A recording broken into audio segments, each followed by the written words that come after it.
Aintree Hurdle, what a race this is going to be. If they all turn up, and that is the big question, okay? If they all turn up. Welcome back to my YouTube channel, Horse Racing Marc. We've had a ton of new subscribers to this YouTube channel and to my private horse racing service. If you're not following or subscribed to this YouTube channel, make sure you do it now. I've got top class content coming out. You don't want to miss it, okay? We're into the flat season and this is the strongest part of the year for me and my private horse racing service as well. Unraced 2-year-olds and unraced 3-year-olds. This is where my edge, my insider contacts, this is what makes a difference. Just like Walnut, 80 to 1, first time out from a small yard. Nearly made all, just got caught close home, 80 to 1 third, beat a length. But let's go back onto Aintree, okay? You want to join my private service, the link is in bio. But let's go on to Aintree, okay? Aintree Hurdle, what a race we have in store here. What a race. What a race. Constitution Hill, 8 to 11, leads the betting. Lossiemouth, 9 to 4. Brighterdaysahead, 4 to 1. What a race this could be. Let's start, right? Brighterdaysahead, she's 4 to 1. Best price available right now. She had every chance at the Cheltenham Festival in the Champion Hurdle. If she was good enough, she would have won that race. She's traded odds on and running when Constitution Hill fell halfway round. King and Kingsfield took her into the race. She got first run on the field, and if she was good enough, she would have won. I think it's very obvious, and it's clear to see that she doesn't run her best races at the Cheltenham Festival. It's very clear to see. She was beaten by the Golden Ace, the winner of the Champion Hurdle the previous year as well. I think she runs 10 or 15 pounds below her best when she's running at Cheltenham. Some horses are like that. Would I be backing Brighterdaysahead again at the Cheltenham Festival? Obviously, the price is the important thing here, but that's 2 times now that she's disappointed. So that would be a red flag for me. I think she's a top-class mare, but I don't think she handles Cheltenham. And I think she's going to Aintree now, and the form's there. Aintree, I think 4 to 1 is probably about the right price. Would I be diving into backer at that price? Well, it depends. It depends on Lossiemouth turning up, and it depends if Constitution Hill turns up. If either of them don't turn up, then 4 to 1 would be value. But we're guessing right now, and there's no each way bet here because she's 4 to 1. So I would hold back on Brighterdaysahead right now. And then we'll go on to Lossiemouth, 9 to 4. She is a strange one. She didn't run any race whatsoever in the Christmas Hurdle behind Constitution Hill on Boxing Day. She ran no race whatsoever. And if you go back and watch the race, she was under pressure. She wasn't travelling after a hurdle. She didn't travel a yard. The Willie Mullins stable were bang out of form then as well. And to her credit, she was running on at the finish and Constitution Hill was stopping. But Constitution Hill was stopping because he likely needed the run. So I think there's question marks about how strong that form is. And next time out, obviously, she fell in Ireland and she was very lucky to survive. She could have easily lost her life. We didn't want that. And going into the Cheltenham Festival, they shirked the issue of running in the Champion Hurdle.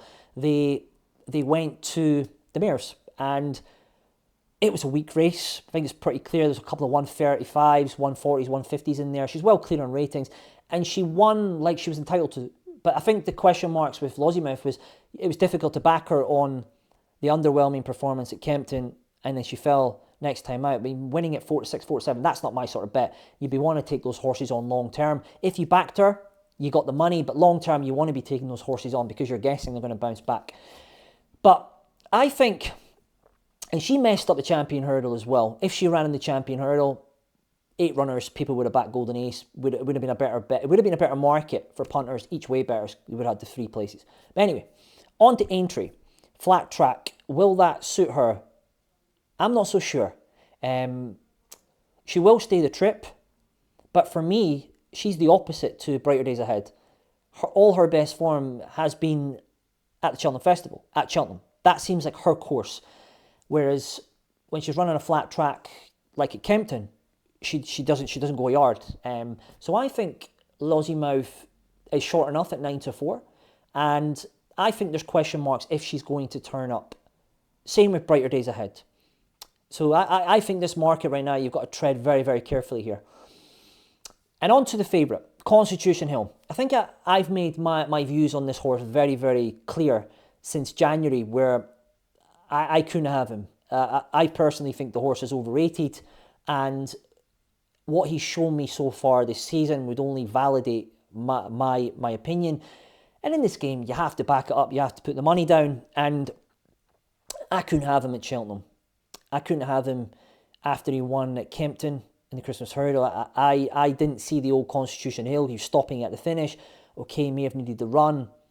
But the old Constitution Hill pre-colic wins that by 15 lengths on the bridle. And then beating Brentford Hope by 3 lengths, nearly falling at the last. He's keen. That just made me more bullish. You want to take him on. And obviously, we all know what happened in the Champion Hurdle. He made a bad mistake and he fell. And again, it was very obvious. Like, the form wasn't great. Even looking at the gallop that Nicky put him in, he didn't put him in with any serious animals. He's put him in with horses that can't win off 120 and 5-year-old novices that are chasers who need 3 miles.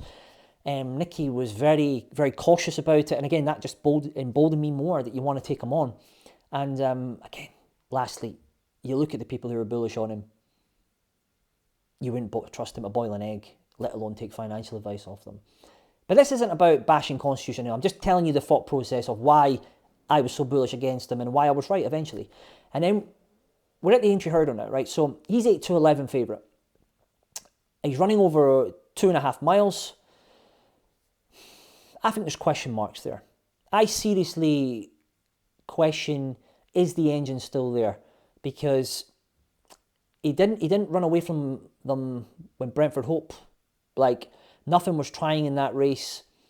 He's stopping at the finish at Kempton. Lossiemouth's gaining on her.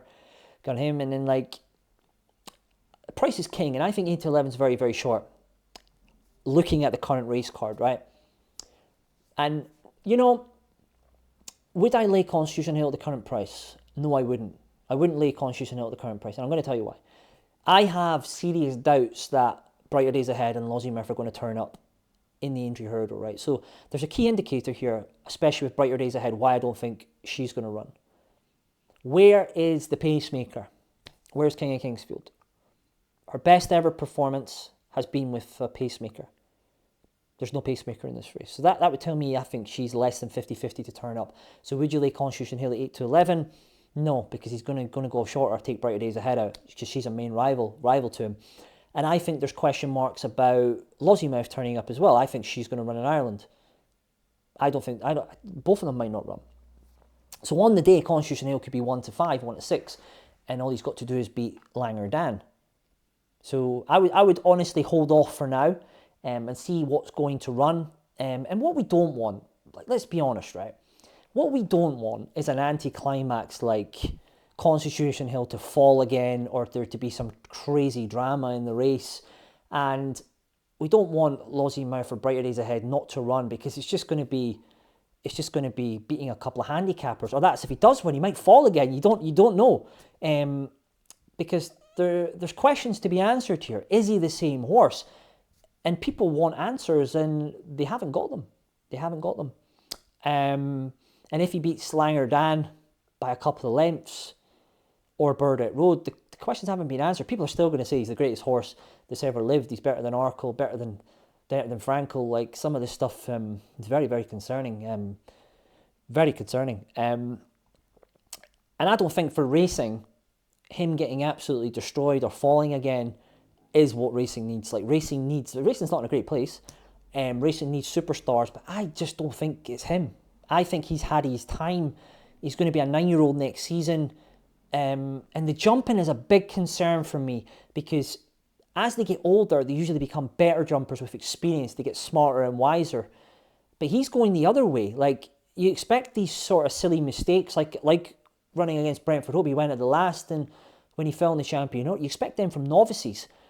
But I have the sneaky suspicion, right, that I think the horse is gone. And it is unfortunate, because he had the potential to be a superstar, but we just didn't get to see it because of colic. And he's shown nothing since. and he's going to be a 9-year-old next season. I think he's had his time. And if he gets beat in the Aintree Hurdle, I think it's time to accept that the horse is not what he used to be. I think it'd be, on the flip side, I think it'd be great for him to come back and win by 10, 15, 20 lengths. But he's got to beat the animals. Like, he can't be beating Bird at Road by 10 lengths and you're saying he's better than Arkle. He needs to put Lossiemouth and Brighter Days Ahead away comfortably to prove that. I just have serious doubts. And from a betting perspective, at the current prices, I don't really think there's any value in the race. I'm going to be watching the market over the next coming days for the Aintree Hurdle. Obviously, you all know my thoughts on Constitution Hill, and people have got very worked up and emotional about it. I just stick to the facts, and I think the horse is gone. I think the horse is gone. He showed me nothing this season, and he fell last time out. I think the horse is gone. Yeah, I think if Lossiemouth turns up, she's going to put up to him. I think Brighter Days Ahead will put up to him as well. I just don't want him to break down or pull up or fall again. I mean, racing doesn't need that. I just think the horse is gone. And it's just, right now, it looks like a no-bet race for me. That's my thoughts on the Aintree Hurdle. Just a bit of a tangent there, completely unedited, giving you my real thoughts, how I'm thinking about the race. I am looking forward to Aintree. It's always a good time of year. You've got the Grand National, you've got the Aintree Hurdle, you've got some good races, and also you have the start of the flat season. We've got Doncaster starting on Saturday. And this is the most profitable time of the year for my racing service. As I mentioned earlier in the video, unraced 2-year-olds, unraced 3-year-olds, that is where the top class information pays. This is where I have the edge, okay? My contacts have already been going to the barrier trials. We've got the horses in the book. It's just a case of handicapping them now. And when they're going to run first time out, we'll be back in 50-1 shots, 40-1 shots that should be 2-1 because we have the information, we have the homework.